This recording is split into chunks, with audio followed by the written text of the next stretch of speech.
Morant with a running start. Elevate! Oh, it dunks! Oh, my goodness! Tie game in overtime. Gasol will turn his heat. It's gone! Memphis on top. 7-10 remaining. Conley now with three. Count it! A 15-point lead for Memphis. And Blake Griffin gets into it on the floor with Randolph. Hard to tell if there are any punches being thrown under there, but Griffin took acceptance. Adams going long. Morant! Oh,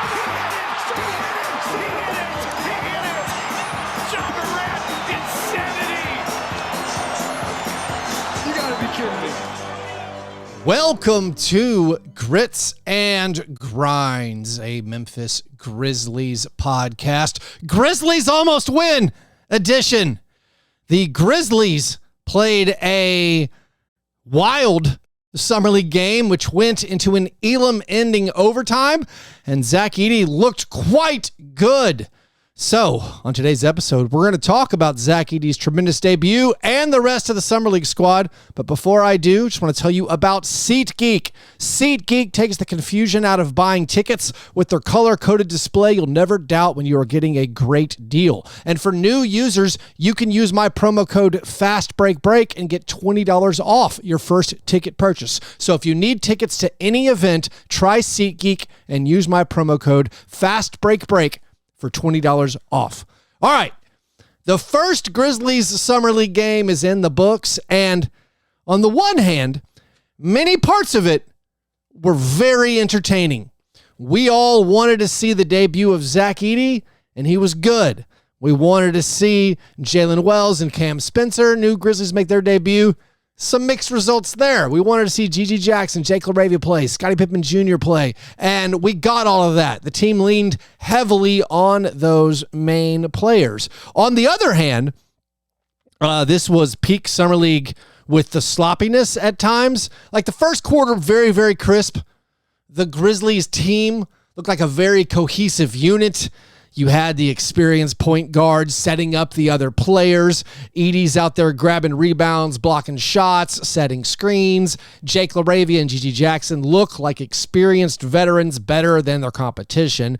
But then a little bit downhill from there. The third quarter was abysmal for Memphis as they couldn't make any shots. And then the fourth quarter, despite the excitement of the very, very end, was filled with fouls and free throws and turnovers. For this game, there were a total of 68 foul calls.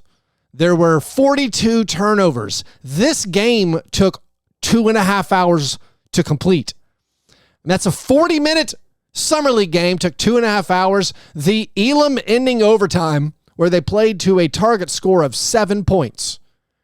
The first team to score 7 wins in this Summer League overtime, and it took over 20 minutes of real time. There was one very long foul call review extending that time, but it was not the smoothest basketball. And then, of course, you look at the Grizzlies' statistics from the three-point line.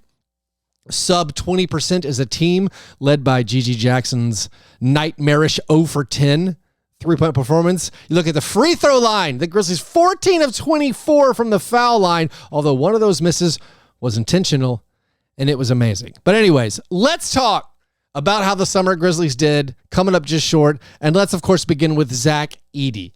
The main draw, the 7'4", number 9 pick, in the 2024 draft. Edey looked really good. It was a very promising debut for Zach Edey.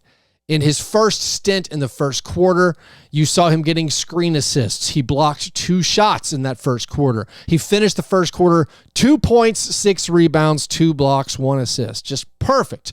Later in the game, he finally got some post touches. You saw him when he got deep in the post, make a lefty hook over Walker Kessler. You saw him later do a righty hook over Walker Kessler. He basically, I think, delivered everything you wanted. Now, he did, in fact, miss a relatively easy, I say relatively easy, seemed easy for him, put-back dunk that would have put the Grizzlies ahead in the final seconds. But he redeemed himself with an unbelievable offensive rebound tip that was essentially at the buzzer that sent it to overtime. Jake LaRavia missed that free throw on purpose. Edey tips it in, sends the game to overtime. I do think it's an interesting strategy question, like for the Jazz. Like a lot of times, all right, if you're up 3, foul, so the team that's trailing has to hit a free throw, then miss a free throw on purpose, get the rebound, and score. That's relatively unlikely. But also, it was a scramble situation. Jake LaRavia was going to have to take a very long, deep three-pointer on the run. Meanwhile, we have a 7'4" center. So, like, maybe our odds of getting an offensive rebound are higher. But still, it was an unlikely ending to regulation. And you give credit to Jake LaRavia for, like, a perfect intentional free throw miss. But Zach Edey tips it in. We go to overtime. In overtime, playing to 7. Target score was 97. The Jazz score the first 3. The Grizzlies then score the next 5. Again, it takes them 10, 12 minutes to do so. And they have multiple chances to win. GG Jackson turns the ball over several times with the opportunity to win. He misses some threes again. And then finally, the Jazz pull out the victory on a highly questionable foul call. The Grizzlies were out of timeouts. They could not challenge the foul call. It clearly looked like Keontae George, first of all, lost the ball before there was any possible contact. But then even after he lost the ball, I think Edey knocks the ball away with his left hand. There's no foul there. But the game was decided. You could say decided. The game ended on what looked to be a missed call, and the Grizzlies come up just short. But you know what? Again, we don't care because Zach Edey had 14 points, 15 rebounds, and 4 blocks. And I think most partisan Grizzlies fans watching the game, especially at the end of the fourth quarter and in overtime, were just screaming, give Zach the ball. Throw the ball to the big guy. If there was any disappointment for this game, yes, GG Jackson, gross. Jaylen Wells, very underwhelming debut. But if there is any disappointment, it's just we didn't get to see even more of Zach Edey. I want to see Edey with the ball in his hands. I wanted to see his decision-making more. We didn't get to see very much of the playmaking. In the first quarter, I think one of Jake LaRavia's first threes, it was off an assist from Edey where they threw it into the post. He kicked it right back out to the open guy. I want to see more of that. I wanted to see Edey with the ball in his hands at the elbow to see what kind of decision-making he would have, what kind of playmaking he would have. But also, when he got in the paint, give him the ball, he's going to score. And there were many times where he would give the ball up. I think you could tell. They called a play like we're going to give Edey the ball out on the block, and then he's going to give it back up. And then once that happened, it seemed like the guards and the wings were like, all right, we threw it into Edey like we're supposed to. Now I have it back. Now I'm going to go do my thing. And most of the time, Edey, after he passed it, would seal his guy under the basket. And those are the plays where you just got to give it right back to him. But maybe that's something they will work on in upcoming summer games. Now, other possible concerns for Zach Edey's debut. He turned his ankle. Not that we're really worried about the severity of that injury. I mean, I do think that means he's not going to play. He's definitely not playing tonight, by the way. That's a guess. But the Grizzlies play the Thunder less than 24 hours after the game. It's like 20 hours after that overtime ended. I don't expect Zach Edey to play. Also, Jason March said after the game they're going to play some different guys. You know, some guys who didn't play on Monday will get a chance on Tuesday. I'm assuming that means the guys who all played like over 30 minutes, who are the regular rotation guys, Scotty Pippen Jr., Jake LaRavia, GG Jackson, Zach Edey. My anticipation, my guess would be those guys do not play on Tuesday night. But anyways, Edey twisted his ankle a little bit, but also the man fell down so hard, 3 separate times? Each time I was so nervous. People on social media were telling me, oh yeah, he falls down a lot. That's the thing he did at Purdue. But he's very sturdy. He's tough. He'll play through it. I don't like the idea of my giant big man hitting the ground that hard multiple times every game, but I guess maybe that is something I will get used to. One thing I will say before we talk about any of the other players, like to kind of maybe couch the performance of Zach Edey to slow down the victory laps on the Zach Edey defenders or the Zach Edey enthusiasts. Like, yeah, he looks really, really good. Yes, it's easy to see or easy to imagine how that game is going to translate when he's playing with even better guards. When he's setting screens, like his screens were so huge and they were awesome.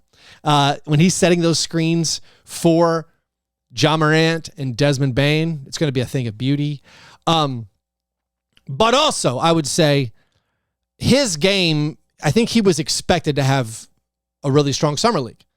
He is 22, two-time college player of the year, and absolutely physically dominant. It was an expectation that he was going to rack up, some good stats, have some good moments. I think the extremely encouraging thing, and again, 100% excited by the debut of Edey. I thought he looked great. I think you should be encouraged, but the grain of salt should be he is more seasoned and bigger than most of his opponents. But even pushing back against that, I think something you can be extremely excited about if you're a Grizzlies fan, if you're a Edey believer, is the fact that, most teams he's going to play in Summer League aren't going to have the big bodies to guard him, but the Jazz did have big bodies to guard him. Edey having 14 points, 15 rebounds, and 4 blocks, I find exceptionally encouraging because he did it against Walker Kessler. Walker Kessler, he's also 22 years old. He's about 11 months older than Zach Edey. But Kessler is going into his 3rd NBA season. He's a 7-footer. He has NBA experience. That was a good challenge for Edey. Yeah, Kessler blocked several of Edey's shots, but also I think Edey outperformed Kessler. Zach Edey looked to be the better player just in that one game. Perhaps Edey's teammates were lifting him up a little bit better because maybe the Grizzlies players as a whole looked better than some of the Jazz players. Keontae George had a massive game, but also it took a lot of free throws to get there. He was 5 out of 21 from the field. He also was 17 out of 19 from the foul line. But like a lot of the other Jazz players did not do much. Cody Williams, not very much. I think Isaiah Collier had a very good debut game. Taylor Hendricks didn't do very much. So Kessler did not get a lot of help. But I think straight up, if you look at that matchup, Edey or Kessler, you're excited. Zach Edey got the upper hand and had a very nice debut. Now, Gigi Jackson. All right. Gigi and Jake both had very good first quarters. I think in the first half, Jake LaRavia maybe the best player on the court, despite Keontae George having 20 points in the first half. Jake LaRavia did a lot of great stuff. But Gigi Jackson, he opens the game, set play, gets an alley-oop dunk finish. Then he has some nice scoring plays where he's getting in the paint.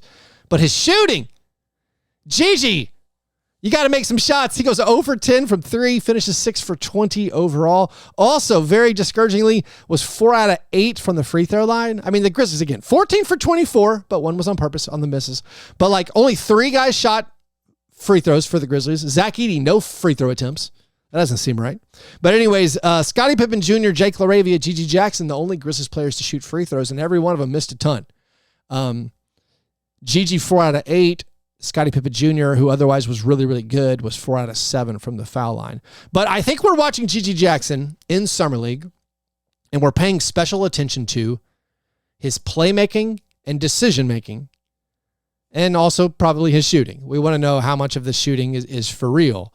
And there's going to be variation. We're not going to get too high or low on Gigi going 0 for 10 from 3. Also, we're not going to get too high or low on Jaylen Wells missing all his shots or Cam Spencer hitting a bunch of shots. But we want to see Gigi's playmaking and his decision-making, and it was very poor. The tide turned for me on Gigi in this game. It was midway through the second, maybe later in the second quarter, where he was sort of posting up from 20 feet. And Jaylen Wells was standing there with his hands ready to catch a pass, top of the key. And that's his job. Jaylen Wells' job is a floor spacer. And he was standing there, top of the key, wide open.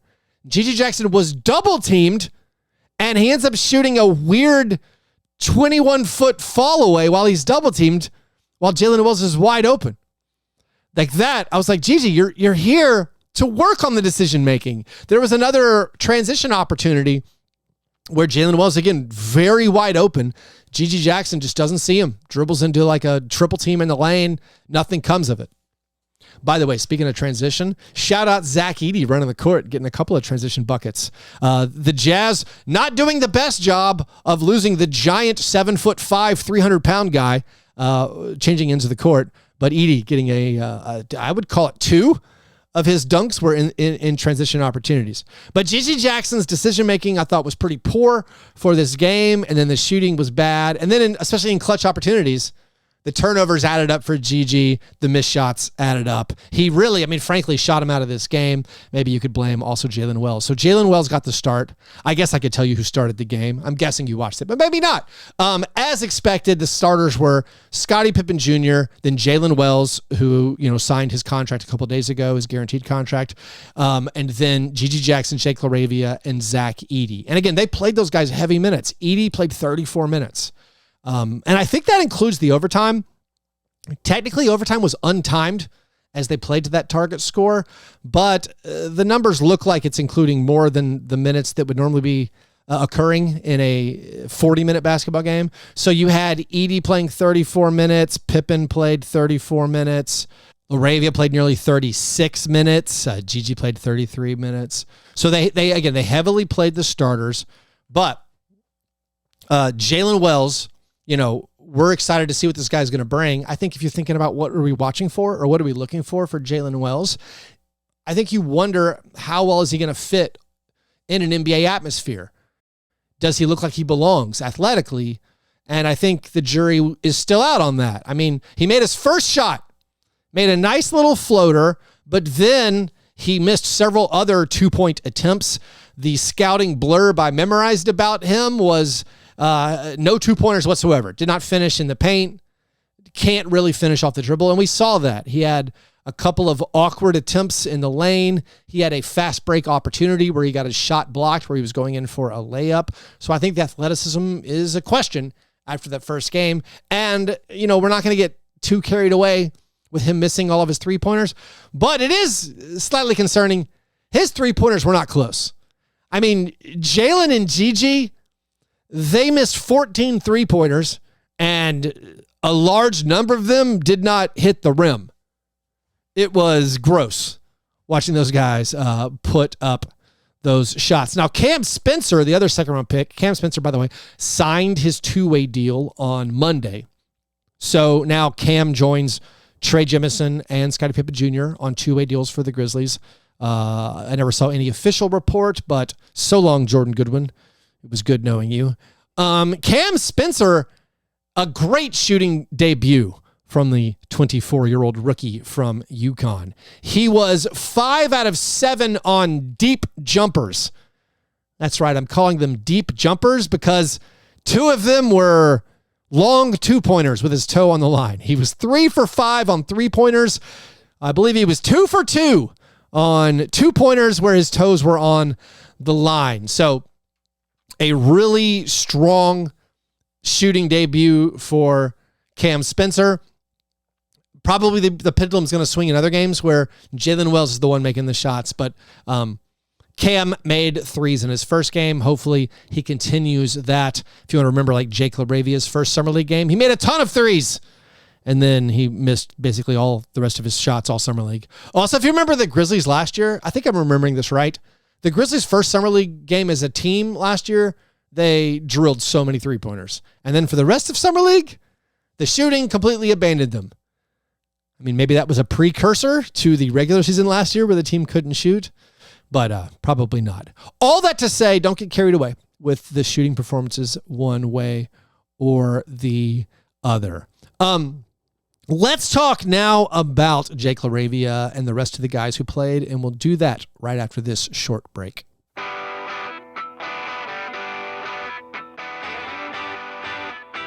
All right, Jake LaRavia, who of course finished the regular season on a scoring binge, he looked like one of the better players out there, and I think that's very encouraging from Jake. Yes, he's played 70 career NBA games, but he does have some NBA experience going into his 3rd season. So you hope those 3rd-year guys, they look clearly like they belong and also like they can control the game and like they are some of the best guys on the court. And I felt like that was the situation for Jake LaRavia. His shooting was not ideal. He missed all of his 3-point attempts after the first quarter, so he finishes 2 out of 8 from deep. But his overall stat line, 18 points, 7 rebounds, 3 assists, and 3 steals. I think that reflects accurately how impactful he was on the game. His defense was really, really good.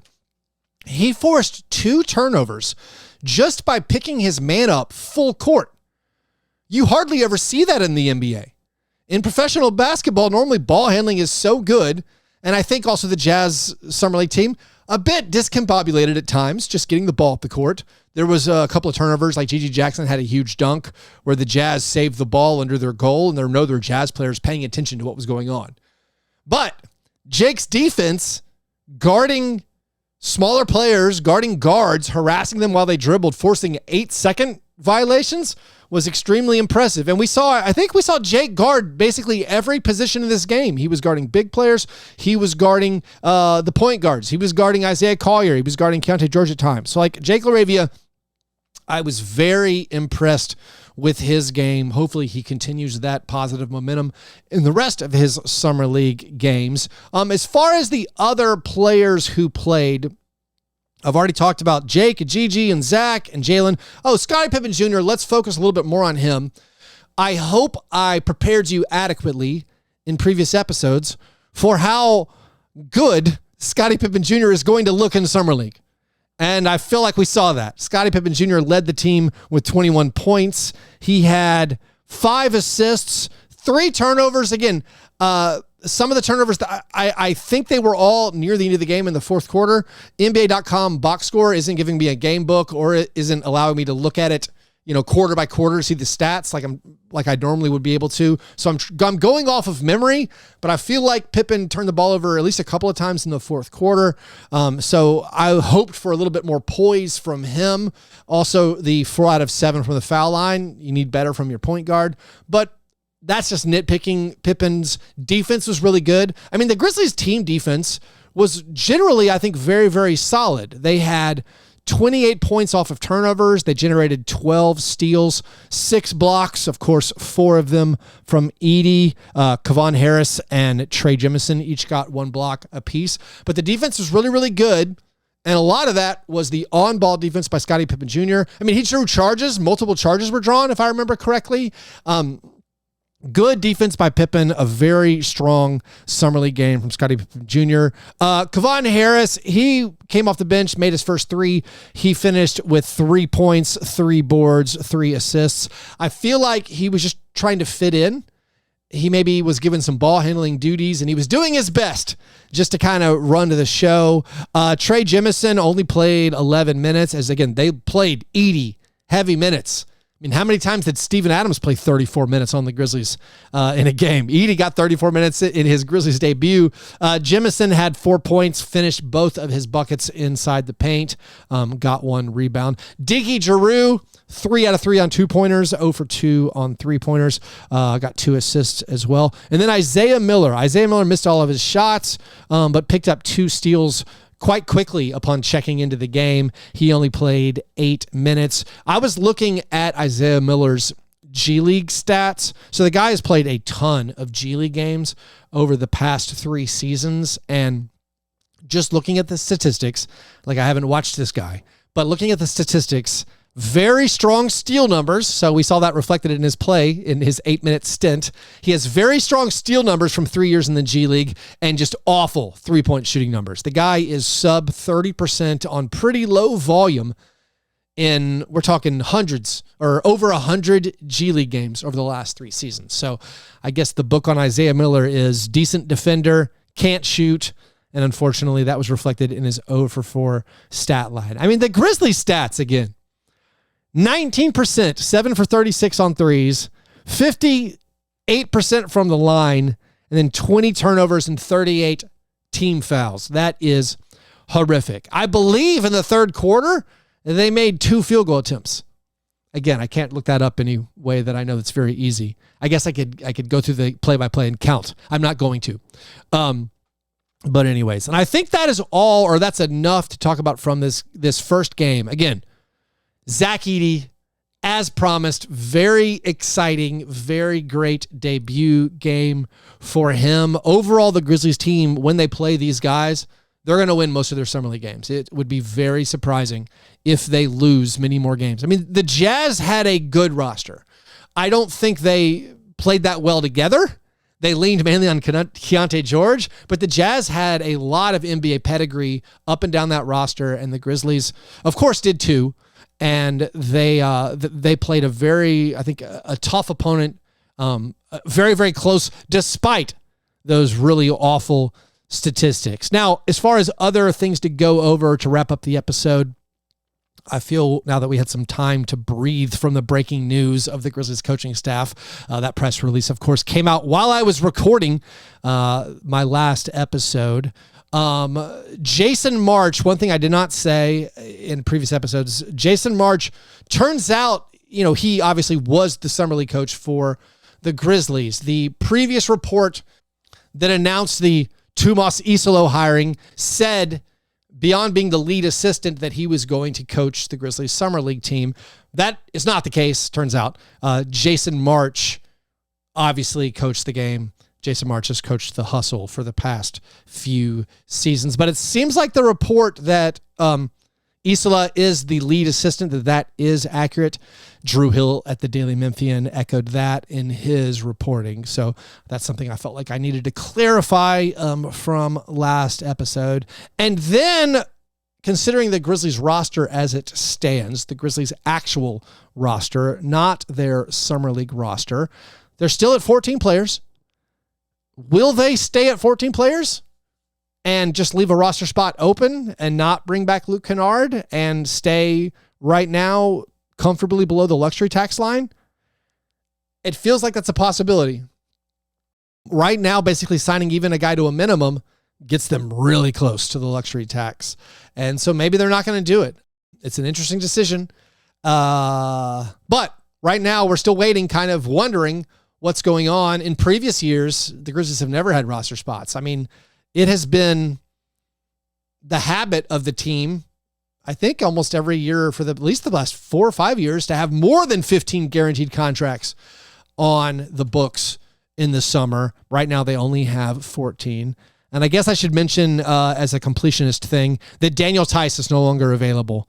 The Pelicans signed Daniel Tice to a minimum contract to fill some of their center needs. I thought he would be a good depth option for the Grizzlies if they were interested. I have no idea if the Grizzlies actually were interested. I mean, maybe the Pelicans just had more playing time to offer him. Who knows? But anyways, one Summer League game is in the books. The game tonight is at 6, I believe it's at 6 p.m. Central against the Thunder. I would say, again, my expectation, my guess is Edey and Pippen and LaRavia and Gigi Jackson don't play. Hopefully Cam Spencer and Jaylen Wells get to play, so we have something to watch for. Otherwise, it might be the Diki Giroux show. But anyways, thanks you guys for listening. Thanks for you watching on YouTube. A huge thank you to William Irvine for joining my Patreon. He's the newest person to sign up over there. If you want to support the creation of these shows, if you want to join my Grizzlies Slack channel, if you want to get an extra bonus episode every month, if you want to play fantasy basketball with me and other listeners when the regular season starts, you can do all that at patreon.com/fastbreakbreakfast for just $5 a month. So consider helping out over there. Anyways, hope you guys have a great day. I will talk to you soon. Zach Edey looks really cool. Go Grizz.